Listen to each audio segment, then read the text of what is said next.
कहानी की शुरुआत होती है और हमें शूद्रा को दिखाया जाता है जो कि अपनी तलवार का यूज करके क्राक के ऊपर हमला कर देता है। पर इस बार का हमला पिछले बार से ताकतवर होता है। इसकी मूवमेंट भी काफी तेज हो चुकी होती है। ये देखकर क्राक सोचता है तो फिर प्रिंस ने पिछला हमला इतना स्लो क्यों किया था? क्या यहाँ पे उनकी अचानक से स्किल इतनी ज्यादा बढ़ गई है? ऐसा नहीं हो सकता। क्राक फिर इसके ऊपर हमला कर देता है, पर इस बार ये इसके हमले को डॉज कर देता है और कहता है कि इतना भी बुरा नहीं था। क्राक, मुझे तुम बता सकते हो तुम्हारा लेवल कितना है? ये बताता है कि मेरा लेवल 21 है, मैंने कुछ ही समय पहले चेक किया है। शूद्रा फिर जब अपने स्टेटस को देखता है तो उसे पता चलता है कि उसका लेवल 7 है। वो इसे कहता है कि मैं कुछ ही समय में तुम्हारे लेवल तक पहुंच जाऊंगा। ये फिर हमें बताता है कि इस दुनिया के लोग यहाँ पे हर समय अपने लेवल को चेक नहीं कर सकते जैसे मैं अपनी स्टेटस में कर सकता हूँ। उन्हें ये करने के लिए यहाँ पे लेवल एवोल्यूशन स्पेल की जरूरत होती है। दूसरे शब्दों में मैं अपने स्टेटस को जब चाहे तब चेक कर सकता हूँ। साथ ही मैं यहाँ पे रीइंफोर्स करके उनके ऊपर एक्स्ट्रा पॉइंट लगा सकता हूँ, जो कि एक बड़ी एडवांटेज है। इसका यूज करके मैं यहाँ पे ताकतवर बन सकता हूँ। नहीं, मैं बहुत ही ज्यादा ताकतवर बन सकता हूँ और बहुत ही जल्दी दूसरों से।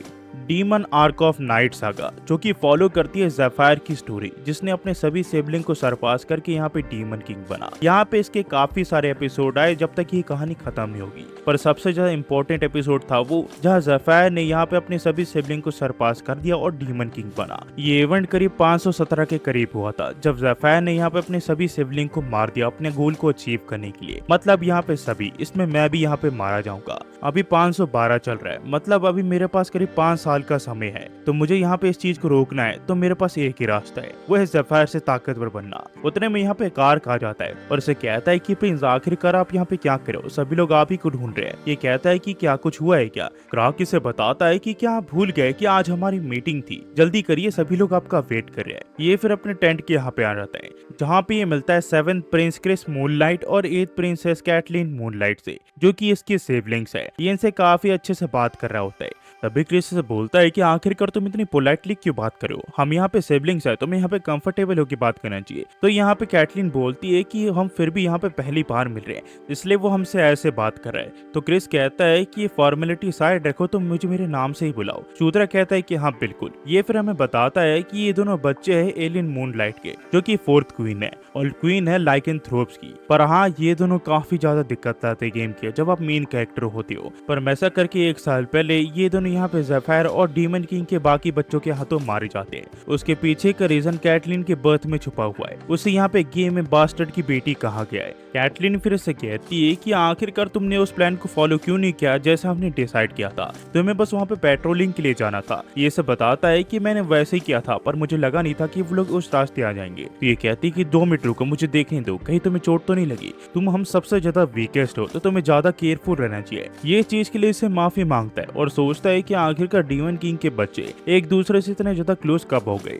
क्रिस फिर से बोलता है कि अगर तुमने दोबारा से ऐसी कोई हरकत की तो तुम मुझे काफी सुनने वाले हो। ये कहता है कि मैं समझ गया, पर ये सोचता है कि आखिरकार ये इतने ज्यादा काइंड कब से हो गए। पर फिर इसे याद आता है कि लेकिन थ्रोपस में काफी सारे और यूजर्स है और इसके लिए आप उनकी यहाँ पे लाइफ फोर्स को शुक्रिया कर सकते हो। और अगर मैंने यहाँ पे सेम मेथड को यूज किया जो कि मैंने बाकी स्किल को लेने के लिए किया, तो शायद से मैं यहाँ पे और काफी जल्दी सीख सकता हूँ। तो ये यहाँ पे क्रिस को कहता है कि मुझे तुमसे एक फेवर चाहिए। वो बोलता है बताओ। ये फिर यहाँ पे इसे एक चीज बोलता है जो सुन के ये दोनों ही हैरान हो जाती है। सीन फिर एक फाइट के यहाँ पे जाता है, जहाँ पे हम देखते हैं कि ये लोग लाइटनिंग ट्राइब से लड़ रहे होते हैं और ये उनके ऊपर भारी पड़ रहे होते हैं, क्योंकि इस बार इनका जनरल भी इनके साथ होता है। ये यहाँ पे सभी को ऑर्डर देता है कि जो यहाँ पे जितने लाइटनिंग ट्राइब वालों को मारेगा उसे यहाँ पे उसकी तरफ से उतना ही ज्यादा रिवॉर्ड मिलेगा। ये सुन के सभी गॉब्लिन यहाँ पे काफी खुश हो जाते हैं और इनके ऊपर हमला बोल देते हैं। कहानी फिर दोबारा से शूद्रा के यहाँ पे आती है, जहाँ पे वो सपने में होता और देखता है कि वो लेडी उसके सामने है, पर इस बार उस लेडी के साथ और भी कुछ लोग होते हैं। वो कहता है कि मुझे तो याद नहीं कि इस तरह के कैरेक्टर नाइट सागा में थे। पर इससे पहले वो कुछ भी सोच पाता, वो यहाँ पे गायब हो जाती है और इसकी आंखें खुल जाती है। ये सोचता है कि क्या मैंने अभी भी एक सपना देखा क्या? तभी इसके पीछे से क्राक आ जाता है, जिसे देख के डर जाता है और ये बोलता है कि तुमने मुझे डरा दिया। क्राक इसे बोलता है कि आपको देख के तो लगता है आप बिल्कुल ठीक हो, पर आखिरकार आपने प्रिंसेस को आपको हिट करने के लिए क्यों कहा? आप यहाँ पे नींद में भी काफी बड़बड़ा रहे थे। तभी ये देखता है कि यहाँ पे शूद्रा की बॉडी से लाइटनिंग आ रही होती है और इसके पास यहाँ पे ऑरा आ चुका होता है। ये बताता है कि मेरे यहाँ पे ऑरा अवेकन हो गया। ये कहता है कि क्या आपको यहाँ पे जब भी कोई हिट करता है तो आपको ऑरा अवेकन हो जाता है? ये बोलता है कि हाँ, तुम ऐसे ही कुछ कह सकते हो। तो ये कहता है कि मैं समझ गया कि आपके अंदर यहाँ पे लाइटनिंग ट्राइब से लड़ते हुए अचानक से इतनी ज्यादा एनर्जी कैसे आ गई थी। ये फिर क्राक से पूछता है कि जब मैं सो रहा था तो यहाँ पे कुछ हुआ क्या। ये बताता है कि हाँ काफी कुछ हो गया, हमारे मेन फोर्स ने यहाँ पे लाइटनिंग ट्राइब को हरा दिया और हम इस जंग को जीत गए। ये कहता है कि मेन फोर्स, तुम किसकी बात कर रहे हो? मुझे तो लगा था कि मैं, क्रिस और कैटलिन ही है जो कि यहाँ पे स्कारलेट लाइटनिंग ट्राइब से लड़ रहे हैं। ये सब बताता है कि ऐसा बिल्कुल नहीं है, आपको पता भी है कि वो ट्राइब कितनी ज्यादा बड़ी है। सूत्रा पूछता है कि आखिरकार उसका यहाँ पे इंचार्ज कौन था। ये बताता है कि वो जनरल बेंडाल है। इसकी बात सुन के ये हमें बताता है कि जनरल बेंडाल जो है वो हमारे साथियों में से सबसे ताकतवर आदमी है, इसलिए मुझे वो काफी पसंद था जब मैं यहाँ पे ज़फैर बन के खेला करता था। पर हाँ, यहाँ पे एक चांस हो सकता है क्योंकि बेंडाल को ज़फैर अपना साथी 515 में बनाएगा, मतलब वो अभी इसका साथी नहीं है। इसका मतलब अभी मेरे चांस है, मैं उसे अपने लिए यहाँ ले सकता हूँ। मुझे उसके बारे में सब कुछ पता है कि उसे किस तरह का रिवॉर्ड पसंद है, किस तरह का खाना और वो क्या पसंद करता है, और उसी के साथ उसके टैलेंट भी। पर सबसे ज्यादा इंपॉर्टेंट चीज ये है कि आप उसे किस तरह से अपने साइड में लेके आ सकते हो, और वो है उसके साथ डील करके उसे डिफीट करना।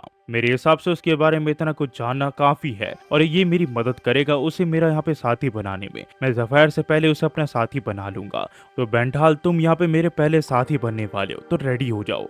अगले दिन हमें कैटलिन के कैंप के यहाँ दिखाया जाता है जहाँ क्रिस हैरान हो चुका होता है क्योंकि शूत्रा ऑलरेडी यहाँ पे और एक्सप्लोरेशन के फर्स्ट लेवल पे पहुंच चुका होता है, वो भी सिर्फ एक ही दिन में। पर शूत्रा हमें बताता है कि ये सिर्फ इसलिए हुआ है क्योंकि मैंने अपने सभी पॉइंट को ऑरा में डाल दिया था। ये कोई जल्दबाजी का डिसीजन नहीं था, पर ऑरा आपकी फिजिकल एबिलिटी को काफी ज्यादा इम्प्रूव कर देता है और ये टेलीकिनेसिस से काफी ज्यादा बेहतर है।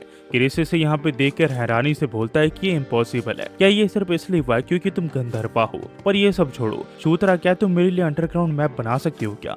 ये सोचता है कि वैसे तो मेरे पास मिनी मैप है, पर फिर भी ये इसे यहाँ पे फिर पेन और पेपर लाने के लिए कहता है और इसके लिए यहाँ पे पूरा अंडरग्राउंड मैप बना देता है।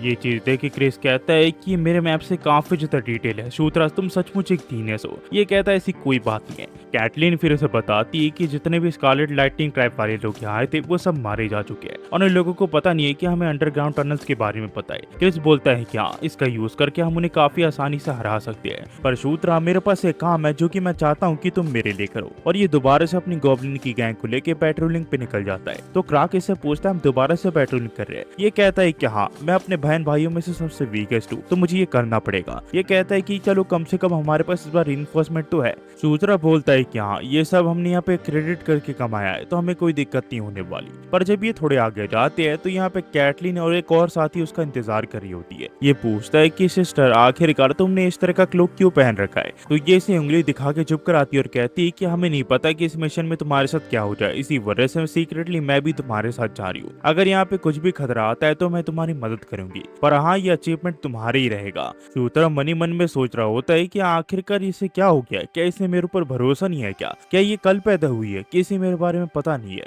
ये इसे कहता है कि ठीक है। साथ ही में दूसरी लड़की से बताती है कि उसका नाम सीरिया है और वो इसकी अर्जेंट है। ये बोलता है कि तुम्हारा शुक्रिया यहाँ पे आने के लिए, और ये लोग आगे बढ़ जाते हैं। कुछ देर के बाद ये लोग एक गुफा में पहुंच जाते हैं जहाँ पे ये लोग देखते हैं कि कुछ तिजोरी होती है पर वो खाली होती है। तो ये पूछता है कि आखिरकार इन्हें किसने खाली किया होगा। क्राक इसे बताता है कि मेरे हिसाब से डब्स दोबारा से यहाँ पे आए होंगे और जितने भी वैल्यूएबल आइटम्स थे वो सब ले गए। ये पूछता है कि जो वेपन हमने देखे थे उनका क्या? ये बताता है कि मुझे लगता है कि वो इतने वैल्यूएबल नहीं थे। कुछ देर आगे जाने के बाद क्राक इससे पूछता है कि प्रिंस, आपको कुछ सुनाई दिया क्या? मुझे लगता है कि कोई हमारे यहाँ पे आ रहा है। ये इसे कहता है कि हाँ, मुझे भी ये सुनाई दे गया। उसके बाद ये अपने मिनी मैप पे देखता है तो यहाँ पे काफी सारे लोग इन्हीं की तरफ बढ़ रहे होते हैं और इनके नंबर काफी ज्यादा होते हैं। पर शूत्रा ने इसका पहले ही अंदाजा लगा लिया था, इसी वजह से वो अपने साथ एक फ्लैश मैजिक आइटम लेके आया होता है। ये यहाँ पे क्राक को बताता है कि जब मैं इशारा दूं सभी गॉब्लिन्स को बोल देना कि वो आंखें बंद कर ले। तभी यहाँ पे रॉक स्पाइडर का पूरा झुंड इनकी तरफ आ जाता है। इन्हें देख के यहाँ पे सभी को आंखें बंद करने के लिए कहता है और खुद उस फ्लैश मैजिक को फोड़ देता है। जैसे ये फूटता है जितने भी स्पाइडर होते हैं वो यहाँ पे अंधे हो जाते हैं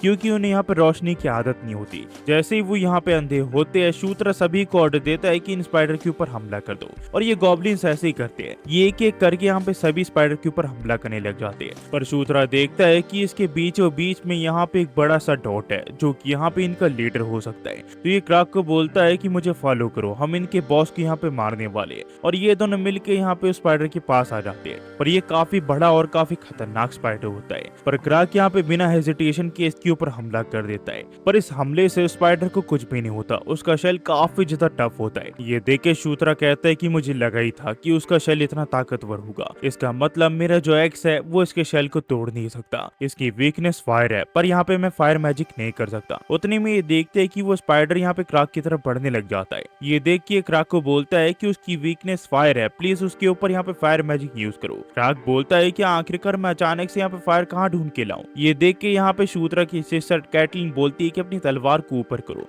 ये करते ही उसके तलवार में यहाँ पे आग लग जाती है और कैटलिन बोलती है कि इतना चलेगा क्या। ये कहता है कि हाँ। उसके बाद जैसे ही वो स्पाइडर इसके ऊपर हमला करता है, शूद्रा यहाँ पे अपने फायर मैजिक से इसके ऊपर हमला कर देता है, जिस वजह से ये स्पाइडर यहाँ पे जल जाता है और इसका लेवल अप हो जाता है। ये अब 9 लेवल का हो चुका होता है, जिसे काफी एक्साइटेड हो जाता है। तभी कैटलिन इससे पूछती कि शूद्रा आखिरकार तुम्हारे शरीर से ये लाइट क्या निकल रही है। ये कहता है कि कुछ नहीं है, ये तुम एक ब्लेसिंग की तरह कह सकती हो, ये कभी कभार मेरे साथ होता है। ये पूछती कि ब्लेसिंग क्या ये गंधर्वा से तुम्हें मिली है। ये बोलता है कि हाँ तुम ऐसा कह सकती हो। ये फिर इससे पूछती है कि क्या तुम इस चीज से पहले लड़ चुके हो क्या, क्योंकि तुम्हें पता है कि इसे कैसे हैंडल किया जाता है। ये सब बताता है कि नहीं, दरअसल मैंने इसके बारे में यहाँ पे बुक में पढ़ा था, पर असल में तो ये इससे काफी बार लड़ चुका है गेम में, इसलिए उसने इतनी जल्दी स्पाइडर को हरा दिया। उतने में क्राक बोलता है कि प्रिंस वहाँ देखिए, वहाँ पे एक गेट है। ये लोग फिर जब उस गेट से अंदर जाते हैं तो शूद्रा हैरानी से बोलता है कि ये तो एक टाउन पोर्टल है। इसे देख के यहाँ पे क्राक पूछता है कि क्या इसके बारे में आपको पता है क्या। ये कहता है कि नहीं, मुझे ऐसा लगा, पर शूद्रा मनी मन में कहता है कि मैं इस डिजाइन के बारे में श्योर तो नहीं हूँ, पर ये डेवॉर्वन का है। कुछ ऐसी चीजें हैं जो मैं ज़फायर बन के खेलता था तो मुझे नहीं दिखती थी, पर एज अ हीरो मैं काफी चीजों के बारे में जानता था,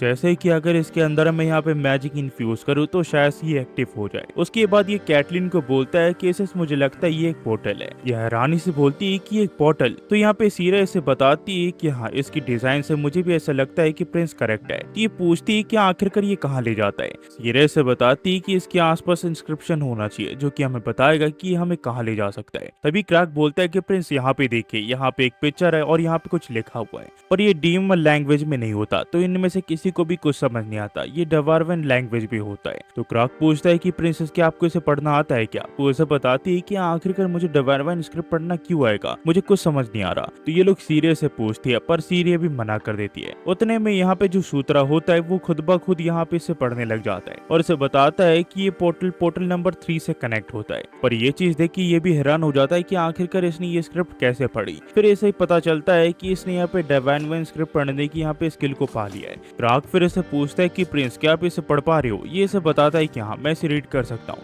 पर कैटलिन हैरानी से इसे पूछती कि तुमने डेवॉर्वन लैंग्वेज कब सीखी शूद्रा। वही यहाँ पे सीरिया से कहती कि आखिरकार इसमें लिखा क्या हुआ है। तो ये इन्हें यहाँ पे पढ़ के बताता है कि इसी से अगर तुम इसके ऊपर मैजिक पोर करो तो तुम यहाँ पे इसे एक्टिव कर सकती हो। वो कहती कि तुम इसे क्यों नहीं कर सकते। ये इसे कहता है कि तुम्हें पता है कि मैं इसमें इतना अच्छा नहीं हूँ, पर असल बात तो ये है कि ये मैजिक करना बिल्कुल नहीं जानता। कैटलिन फिर उसके अंदर यहाँ पे मैजिक पोर करने लग जाती है और जैसे ये करती है इनके सामने एक मैप आ जाता है जो कि जिशु का माउंटेन रेंज का होता है जहाँ पे ये होते हैं। शूद्रा इन्हें बताता है कि हमारी लोकेशन ये है और पोर्टल नंबर 3 शायद से वहाँ पे होगा। तो क्राक बोलता है कि आप ये कहना चाहते हो कि वहाँ पे और भी टवर टनल है। ये बोलता है कि हाँ तुम ऐसा कह सकते हो। क्राक बोलता है ये तो अच्छी बात है, हमारी जो फोर्स है वो यहाँ पे रेड लाइटिंग ट्राइब से फ्रंट में लड़ रही है। ये बोलता है कि हाँ तुमने बिल्कुल सही कहा, इसका यूज करके हम उनके ऊपर पीछे से हमला कर सकते हैं। पर आज के लिए हम यही रुक जाते हैं क्योंकि इसके डिटेल के बारे में मुझे अपने भाई से बात करनी पड़ेगी। ये लोग फिर कैंप पे वापस आ जाते हैं। वापस आने के बाद क्रिस यहाँ पे इसकी काफी तारीफ करता है। वो कहता है कि तुम सचमुच एक लकी चार्म हो। ये बोलता है कि ऐसा कुछ नहीं है, अगर तुम्हें कुछ चाहिए तो प्लीज मुझे बता दो, मैं जरूर से वो चीज तुम्हें दूंगा जो मेरे पावर में होगी। ये बोलता है कि नहीं कुछ भी नहीं। ये कहता है कि नहीं, एज अ ओल्डर ब्रदर और लीडर मैं तुम्हें यहाँ पे रिवॉर्ड देना चाहता हूँ और प्लीज मुझे मना मत करना क्योंकि मुझे इससे बुरा लगेगा। तो शूद्रा बोलता है कि ये थोड़ी बड़ी रिक्वेस्ट है, क्या तुम इसे फुलफिल कर सकते हो। क्रिस बोलता है कि बड़ी रिक्वेस्ट, हाँ मैं ये सुनना चाहूंगा, प्लीज मुझे बताओ। तो ये कहता है कि मैं चाहता हूँ कि तुम मुझे यहाँ पे 20 गॉड फिश दिखाओ। इसकी बात सुन के यहाँ पे क्रिस हैरान हो जाता है और कहता है कि तुमने अभी अभी क्या कहा। ये सोचता है कि मैं यहाँ पे वेपन यूज नहीं कर सकता क्योंकि मेरा लेवल काफी ज्यादा लो है, पर जो टेक्निक्स होते हैं वो काफी अलग होते हैं। जो 20 गॉड फिस्ट है वो एक पावरफुल मार्शल आर्ट है जो कि यहाँ पे लेकिन थ्रो रॉयल फैमिली में पास डाउन की जा रही है। आप यहाँ पे सीधे सीधे शब्दों में कह सकते हो ये एक ऐसा रैंक का मार्शल आर्ट है। मुझे पता है कि मैं कुछ ज्यादा ही मांग रहा हूँ, पर अगर वो मना भी कर देगा तो मुझे इससे कोई दिक्कत नहीं है। ये फिर कहता है कि मुझे पता है कि मैंने कुछ ज्यादा ही मांग लिया और मुझे ऐसा नहीं कहना चाहिए था। पर क्रिस इसे बोलता है कि हाँ मैं तुम्हें ये सिखा सकता हूँ, पर मैं तुम्हें यहाँ पे सीक्रेट टेक्निक नहीं सिखाऊंगा, उसकी जगह मैं तुम्हें यहाँ पे और सिखाऊंगा कि ये काफी है क्या एक प्रेजेंट के तौर पर। ये कुछ बोल नहीं रहा होता तो ये कहता है कि क्या वो तुम्हें पसंद नहीं आया क्या? ये कहता है कि नहीं बिल्कुल नहीं, मुझे ये काफी पसंद आया। तो क्रिस कहता है कि शूतरा तो फिर आज से मैं तुम्हें अपने छोटे भाई की तरह मान सकता हूँ कैटलीन के बाद। इसकी ये बात सुन के शूतरा थोड़ा हैरान हो जाता है, पर वो उसकी आंखों को देखता है जिसमें उसे यहाँ पे लॉयल्टी दिख रही होती है और उसकी बातों का यहाँ पे कुछ मतलब होता है। ये सोचता है कि ये कोई बुरा ऑफर नहीं है। ये फिर इसे कहता है कि हाँ बिल्कुल तुम मुझे यहाँ पे अपने छोटे भाई की तरह मान सकते हो, और ये दोनों हाथ मिला लेते हैं। हाथ मिलाते ही शूतरा की इन दोनों के साथ अलायंस बन जाती है। वहीं पे हमें रेड लाइटनिंग ट्राइब के यहाँ दिखाया जाता है जहाँ डाफ ने किसी को यहाँ पे बंदी बना रखा होता है। एक डाफ कहता है कि मैं अभी भी शौक में हूँ कि तुमने हमारी जगह को यहाँ पे टारगेट करने की कैसे कोशिश की। डियर प्रिंसेस, आखिरकार तुम्हारे यहाँ पे बिजनेस क्या है? और ये होती है सिक्स प्रिंसेस फेलिशिया डूमब्लेड, जो कि इसकी सिक्स्थ कजन है। और यहाँ से जो कहानी वो भी कंटिन्यू जाती है। मुझे माफ करना गाइस, कल मैं वीडियो अपलोड नहीं कर पाया क्योंकि मैं यहाँ पे डीमन स्लेयर देखने के लिए गया था। पर हाँ अब वीडियो रेगुलर आएगी। और हाँ गाइस मुझे बता दीजिएगा आपको ये वीडियो कैसी लग रही है, कैसी नहीं, ताकि मैं इसे कंटिन्यू कर सकूँ। सेकंड पार्ट में मैंने इसके 3 चैप्टर कवर किए और भी इसके पार्ट्स है जो कि मैं जल्दी ही लाने वाला हूँ। तो हाँ गाइस कमेंट सेक्शन बताना मत भूलना कि आपको ये कहानी कैसी लग रही है। बस जाते हुए सिर्फ इतना ही guys, thanks for watching. Next video मिलते हैं, होपफुली आप सब बढ़िया होंगे।